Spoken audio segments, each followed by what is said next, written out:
Hello dear student, welcome to Raja classes. In this video I am going to teach you about current affairs of January month. तो इस video में जनवरी का current affairs पे discuss किया जाएगा। इससे पहले जनवरी का पार्ट 1 वीडियो डाला जा चुका है, ये पार्ट 2 वीडियो है। क्लियर है? तो शुरू करते हैं। ये जो टॉपिक है वो आर्थिक है। अगर आप पार्ट 1 वीडियो देखे होंगे तो आपको पता होगा कि मैं जितना भी स्लाइड बनाया हूँ वो टॉपिक वाइज बनाया हूँ। तो ये आर्थिक टॉपिक है। क्लियर है? यानी इकोनॉमिक्स से रिलेटेड ये टॉपिक है। तो इससे पहले जो वीडियो डाला जा चुका है उसमें टोटल 41 क्वेश्चन पे डिस्कस किया गया था। सो यहाँ 42 क्वेश्चन अब हम लोग देखते हैं। तो पहला क्वेश्चन है कि पीएम मोदी ने फ्रांस के राष्ट्रपति मैक्रोन के साथ किस शहर के हवा महल में चाय पीने के बाद यूपीआई के जरिए पेमेंट किया। तो इस क्वेश्चन का आंसर जानने से पहले मैं आपको बता दूं कि यूपीआई का फुल फॉर्म होता है यूनिफाइड पेमेंट इंटरफेस।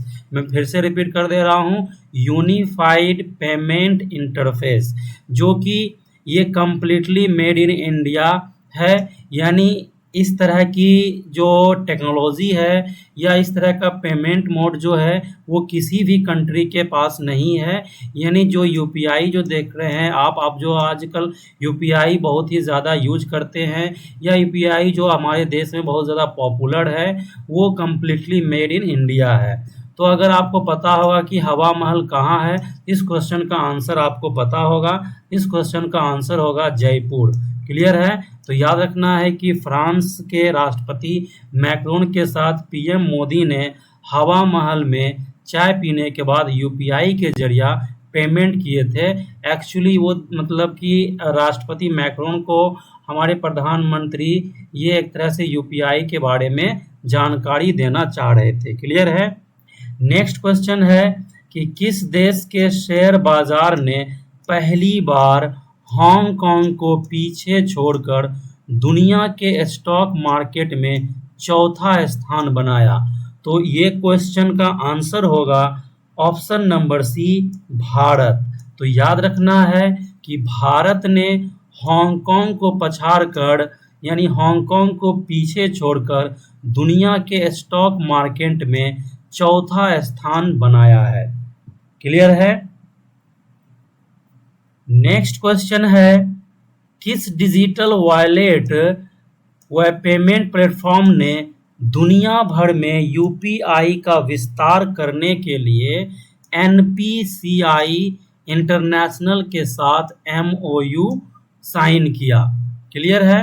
तो यहाँ पर सवाल ये है कि कौन सा वो पेमेंट प्लेटफॉर्म है जो दुनिया भर में यूपीआई का विस्तार के लिए एनपीसीआई के साथ एमओयू मेमोरेंडम ऑफ अंडरस्टैंडिंग पे साइन किया। इस क्वेश्चन का आंसर होगा गूगल पे। क्लियर है?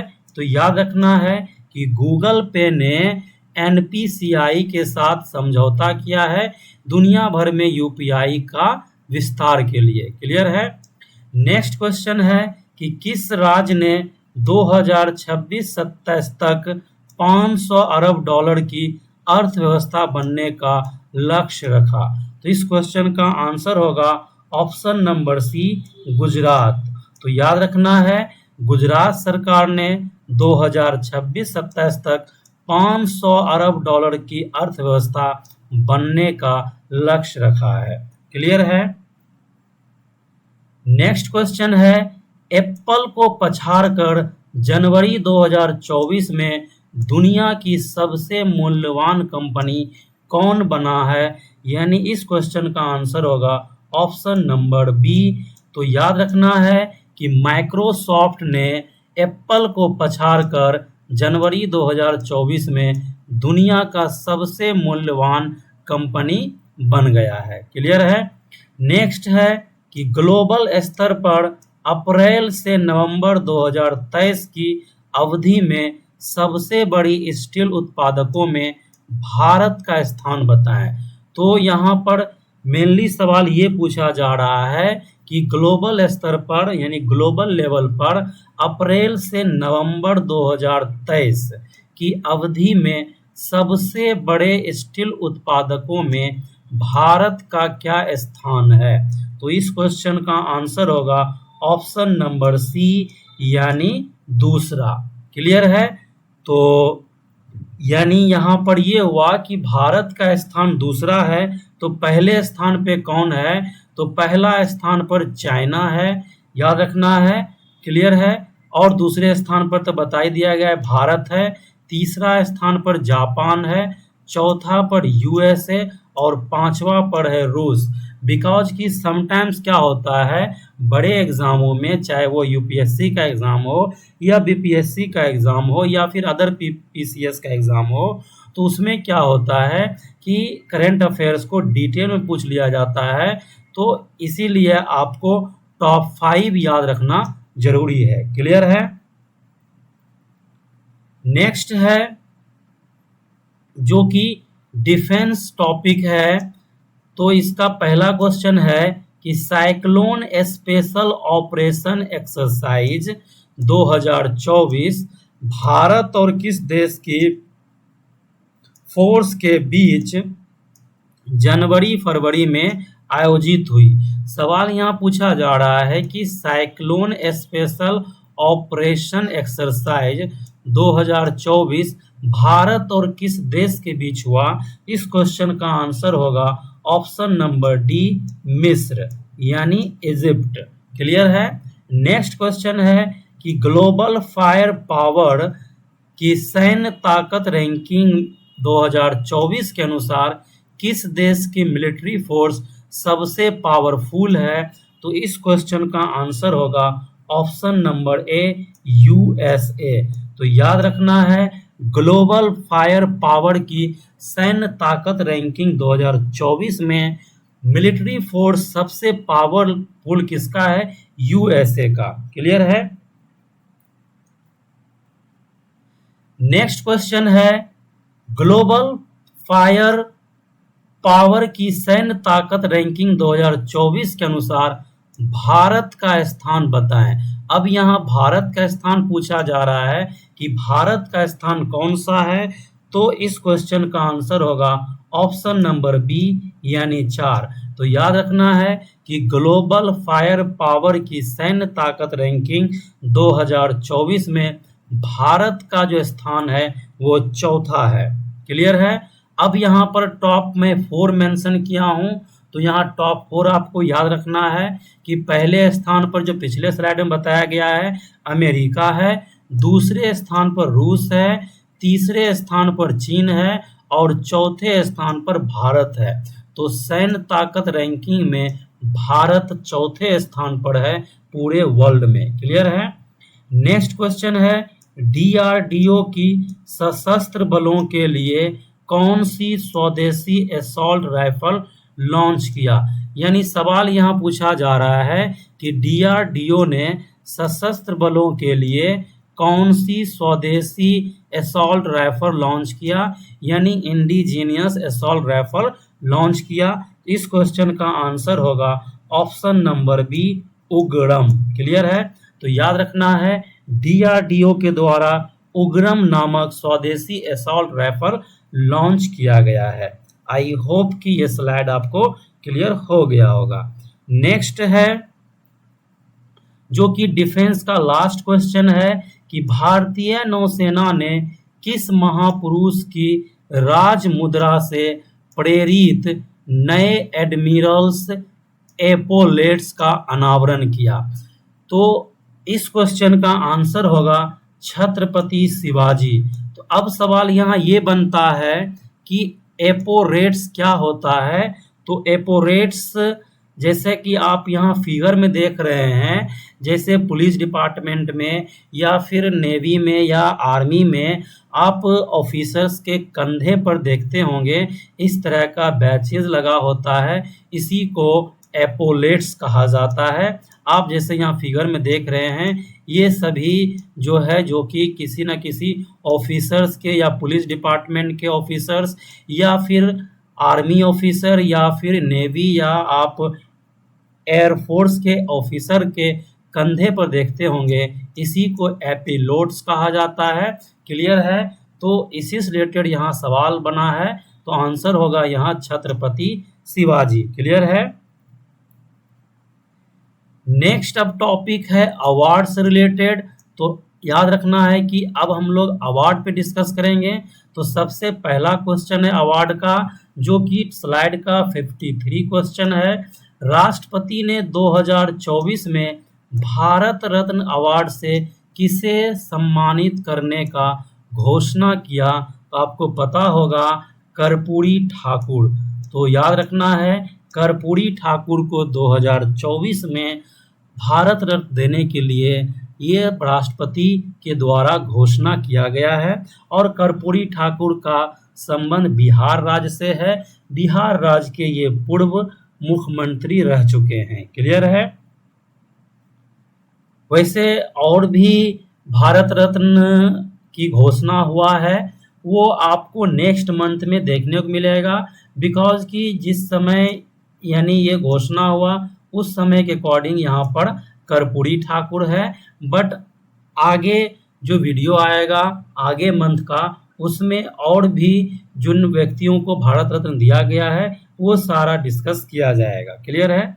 नेक्स्ट है कि सुभाष चंद्र बोस आपदा प्रबंधन पुरस्कार 2024 के लिए किसे चुना गया? इस क्वेश्चन का आंसर होगा ऑप्शन नंबर सी, यानी 60 पैराशूट फील्ड अस्पताल उत्तर प्रदेश। क्लियर है? तो याद रखना है कि सुभाष चंद्र बोस आपदा प्रबंधन पुरस्कार 2024 किसे दिया गया है? 60 पैराशूट फील्ड अस्पताल उत्तर प्रदेश। क्लियर है? तो नेक्स्ट क्वेश्चन है उत्तर प्रदेश सरकार की ओर से किन दो हस्तियों को उत्तर प्रदेश गौरव सम्मान से सम्मानित किया गया है? ये मेनली जो अवार्ड है ये उत्तर प्रदेश सरकार के द्वारा दिया गया है दो हस्तियों को। इस क्वेश्चन का आंसर होगा ऑप्शन नंबर डी, यानी बी और सी दोनों। तो इस क्वेश्चन का आंसर होगा डॉक्टर रितु करीधल और नवीन तिवारी।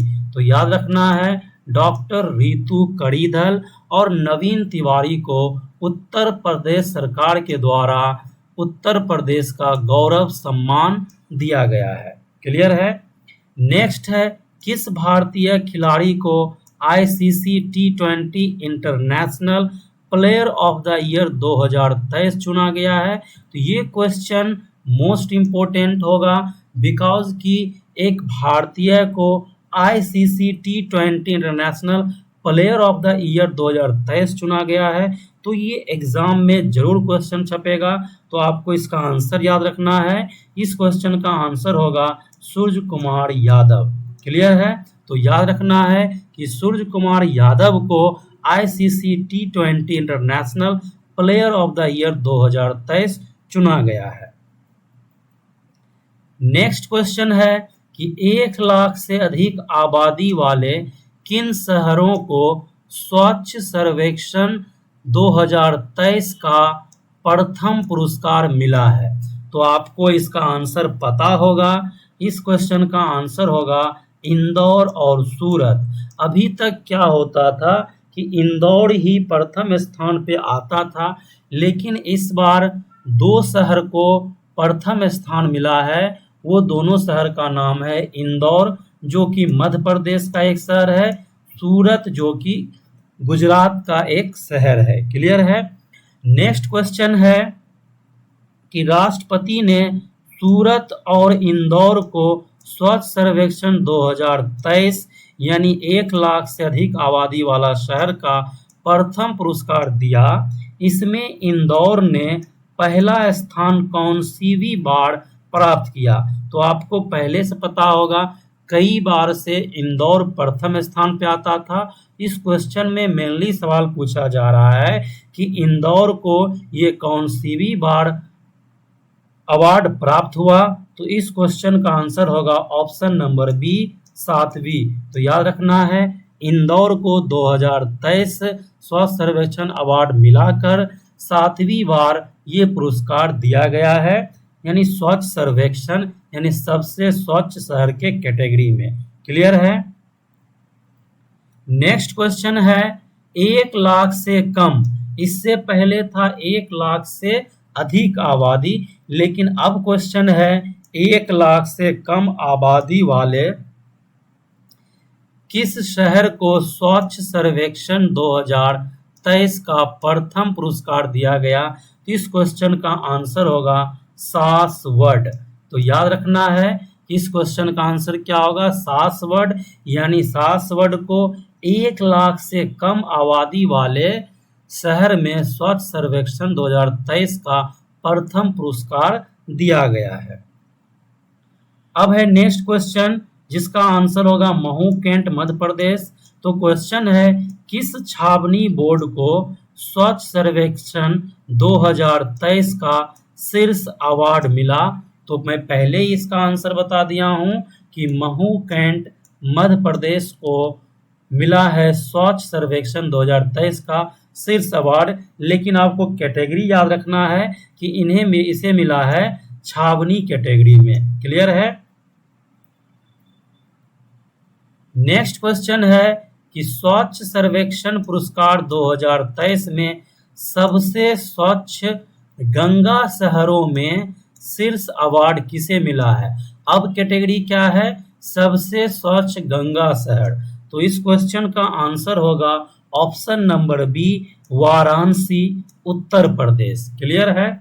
नेक्स्ट क्वेश्चन है कि स्वच्छ सर्वेक्षण पुरस्कार 2023 में सबसे अच्छा प्रदर्शन करने वाले राज्य यानी 100 से कम शहरी स्थानीय निकाय वाले राज्य जो हैं, तो उसमें किसे अवार्ड मिला है। तो इस क्वेश्चन का आंसर होगा ऑप्शन नंबर सी, महाराष्ट्र।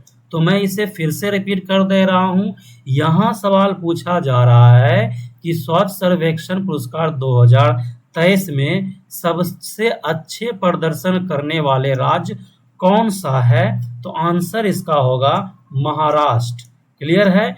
तो कैटेगरीज क्या याद रखना है कि 100 से कम शहरी स्थानीय निकाय वाले राज्य ये हैं। क्लियर है। नेक्स्ट है मेजर ध्यानचंद खेल रत्न अवार्ड 2023 विजेता कौन है। तो इस क्वेश्चन का आंसर होगा ऑप्शन नंबर डी, ए और सी। क्लियर है।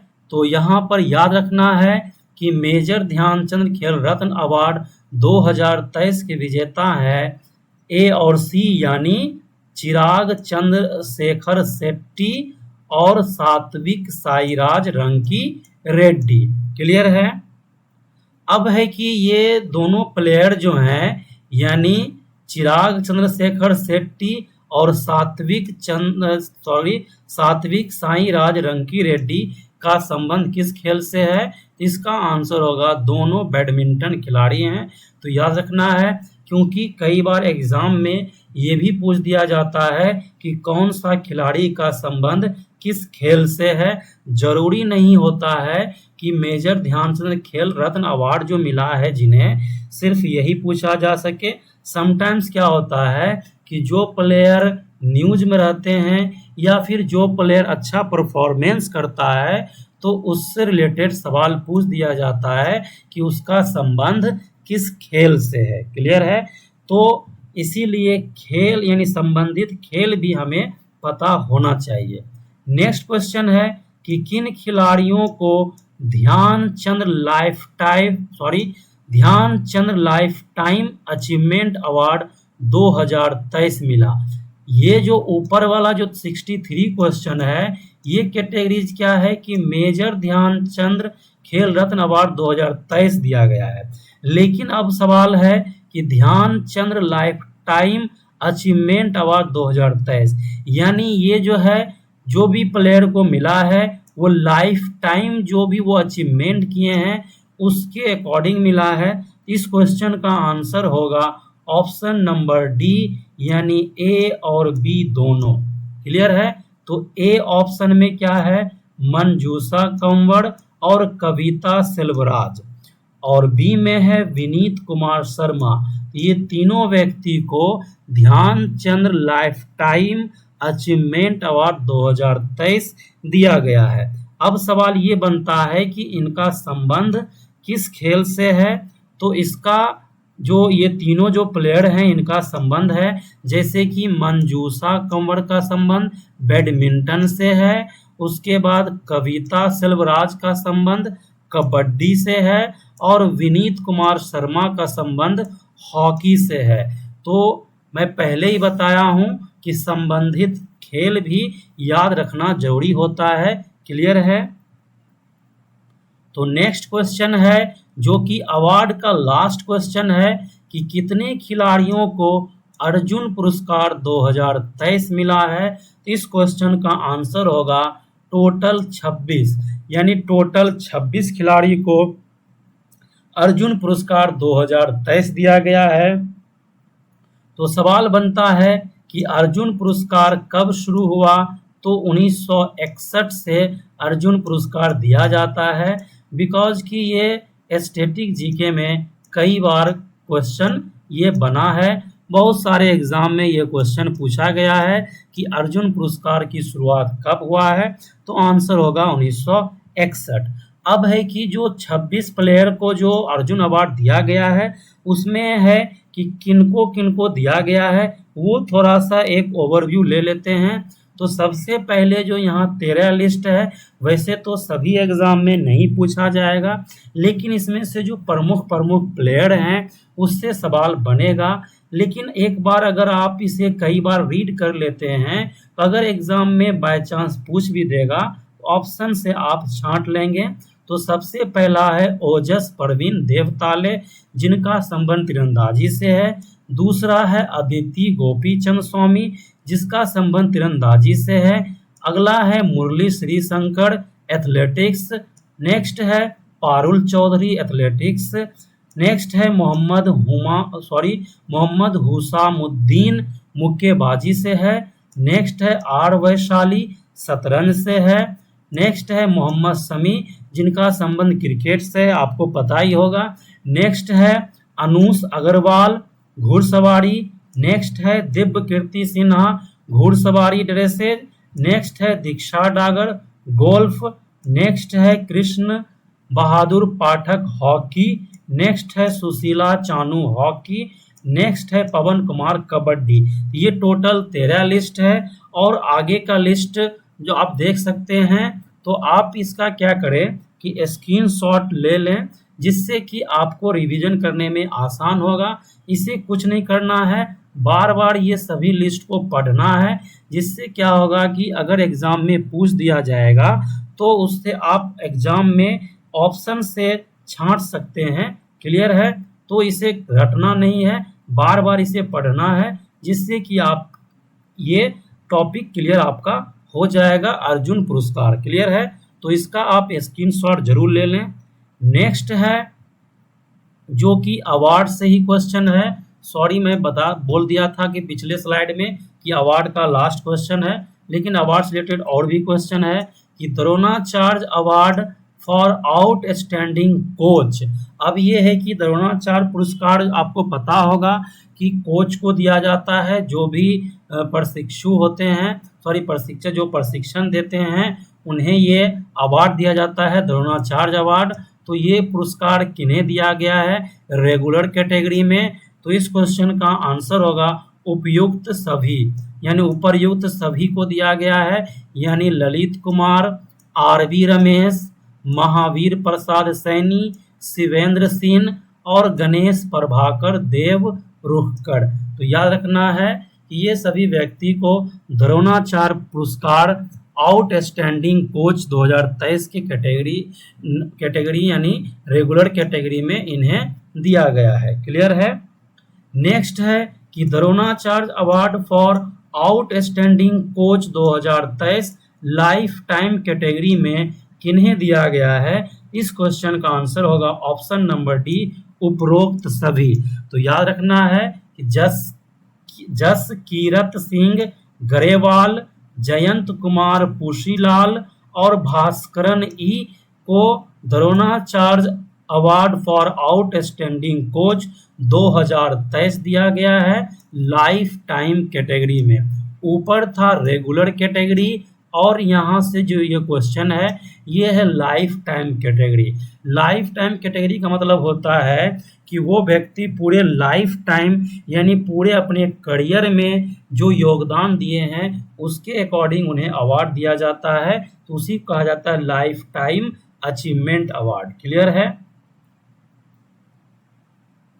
नेक्स्ट है कि किस यूनिवर्सिटी को मौलाना अबुल कलाम आज़ाद ट्रॉफी 2023 मिला? तो इस क्वेश्चन का आंसर होगा option number D, Guru Nanak Dev university.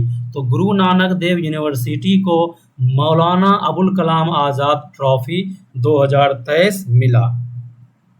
अब सवाल ये बनता है कि मौलाना अबुल कलाम आज़ाद से रिलेटेड एक एक्स्ट्रा फैक्ट मैं आपको बता देता हूं कि ये हमारे देश के प्रथम शिक्षा मंत्री बने थे। क्लियर है। नेक्स्ट है कि राष्ट्रपति ने किस संगठन को नवोदित और युवा प्रतिभा की पहचान और प्रशिक्षण कैटेगरी में राष्ट्रीय खेल प्रोत्साहन पुरस्कार 2023 प्रदान किया? इस क्वेश्चन का आंसर होगा option number C, Jain deemed university Bangalore. यानी जैन डीम्ड यूनिवर्सिटी बेंगलोर को नवोदित युवा प्रतिभा पहचान और प्रशिक्षण के कैटेगरी में राष्ट्रीय खेल प्रोत्साहन यानी ये यूनिवर्सिटी खेल को प्रमोट किया, इसी कैटेगरी में इसे दिया गया है। क्लियर है। नेक्स्ट है कि कॉरपोरेट सामाजिक उत्तरदायित्व के माध्यम से खेलों को प्रोत्साहन कैटेगरी में राष्ट्रीय खेल प्रोत्साहन पुरस्कार 2023 किस संगठन को मिला? इस क्वेश्चन का आंसर होगा option number A, Odisha mining corporation limited. Clear है। नेक्स्ट क्वेश्चन है कि भारत की किस सिंगर ने क्लाइमेट कॉन्सर्ट में 140 भाषाओं में गाने का गिनीज वर्ल्ड रिकॉर्ड बनाया? तो ये क्वेश्चन एग्जाम में जरूर छपेगा बिकॉज कि ये गिनीज वर्ल्ड रिकॉर्ड है। तो इस क्वेश्चन का आंसर होगा option number C, Sucheta Satish. याद रखना है सुचेता सतीश ने गिनीज वर्ल्ड रिकॉर्ड बनाया है 140 भाषाओं में गाना गा के। क्लियर है। नेक्स्ट है कि गोल्डन ग्लोब 2024 समारोह में सर्वश्रेष्ठ फिल्म का अवार्ड किसे मिला? तो इस क्वेश्चन का आंसर होगा ऑप्शन नंबर सी, ओपेनहाइमर। तो अगर आप ओपेनहाइमर मूवी नहीं देखे हैं तो जरूर देखें, बेस्ट मूवी है, इससे आपको बहुत कुछ सीखने को मिलेगा। क्लियर है। तो याद रखना है कि ओपेनहाइमर को गोल्डन ग्लोब्स 2024 का सर्वश्रेष्ठ फिल्म अवार्ड दिया गया है। क्लियर है। नेक्स्ट है कि गोल्डन ग्लोब्स 2024 समारोह में बेस्ट डायरेक्टर का अवार्ड किसे मिला?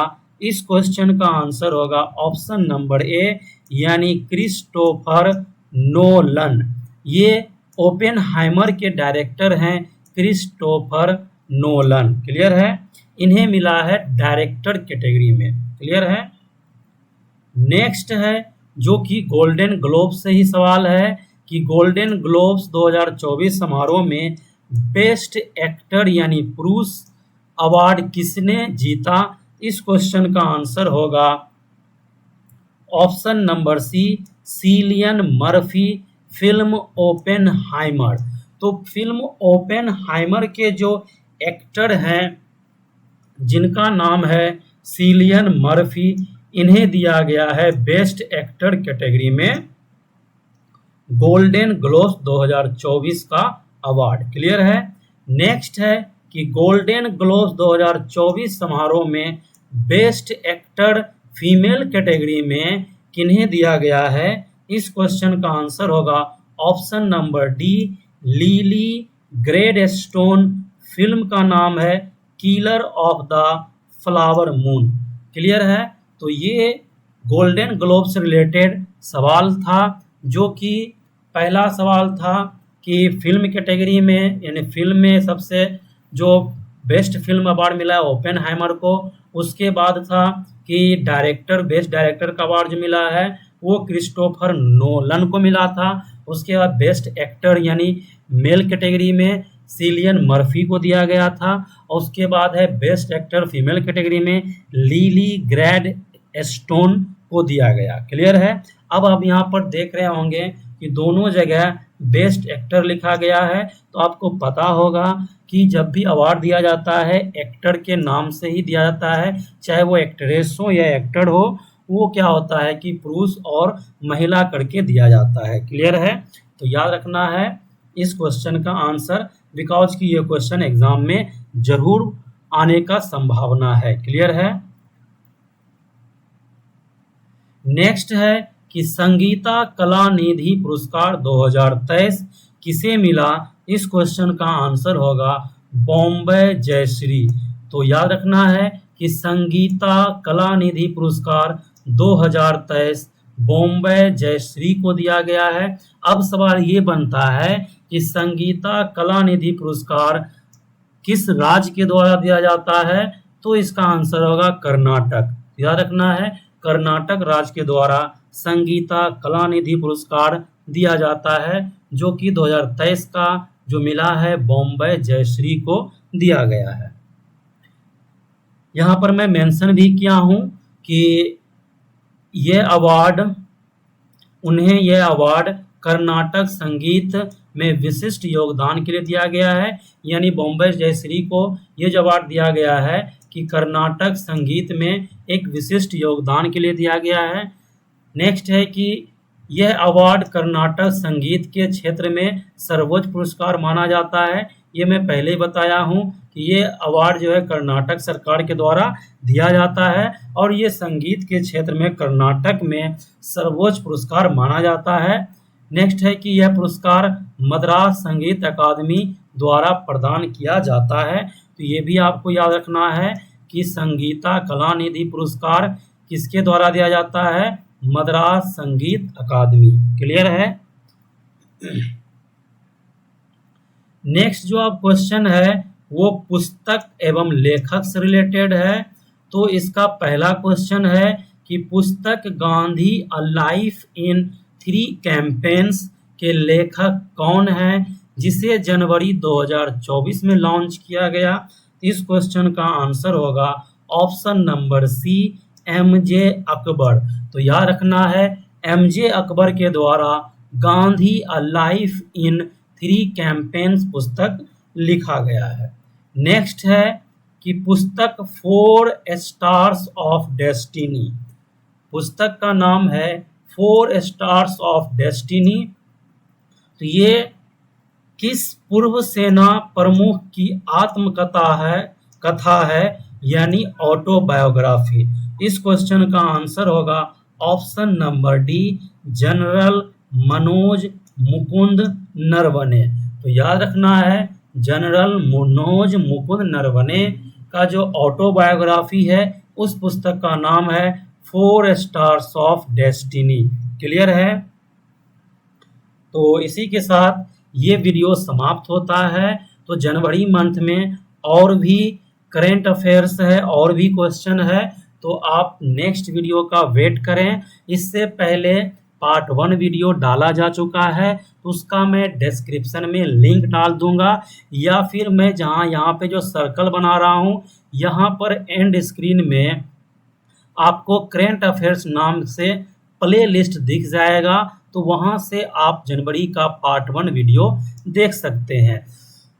और इससे पहले पद्म पुरस्कार से रिलेटेड वीडियो डाला जा चुका है, तो वो भी वीडियो आप यहीं से देख सकते हैं। क्लियर है। Okay, thank you, have a nice day, take care.